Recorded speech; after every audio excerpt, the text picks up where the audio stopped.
అలర్ట్స్‌ని ఎలా క్రియేట్ చేయాలంటే, ఓకే. అలర్ట్స్‌ని ఎలా క్రియేట్ చేయాలంటే, అలర్ట్ అనే ఫంక్షన్ ఉంది. ఈ అలర్ట్‌లో మనం we can write whatever message if ఏమైనా మెసేజ్ యూజర్‌కి చూపియాలనుకుంటే, ఆ మెసేజ్‌ని ఇక్కడ ఎంటర్ చేయాలి. So, let me write it hello JavaScript.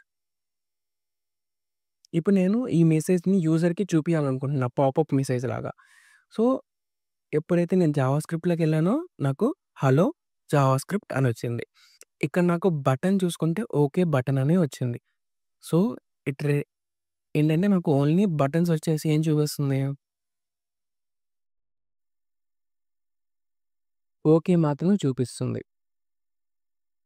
Okay.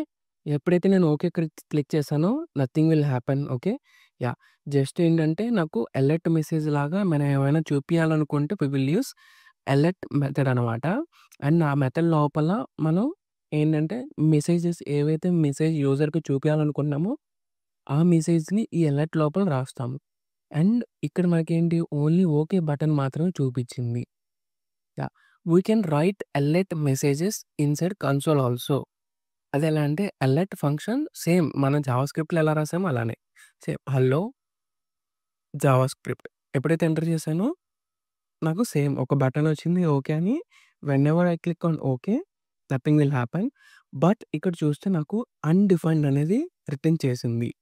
Means ఏంటంటే మనం ఎప్పుడైతే అలర్ట్స్‌ని యూజ్ చేస్తామో అదేంటంటే నాకు జస్ట్ అన్‌డిఫైన్డ్ అని ఒక డాటా టైప్ అనేది రిటర్న్ చేసిద్ది.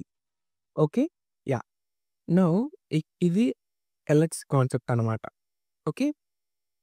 ఇంకొకటొచ్చేసి కన్ఫర్మ్. ఓకే. సో, కన్ఫర్మ్ ఎలా రాస్తాం అంటే కన్ఫర్మ్ అనే మెథడ్‌ని యూజ్ చేసుకొని మనం రాసుకుంటాం. ఓకే.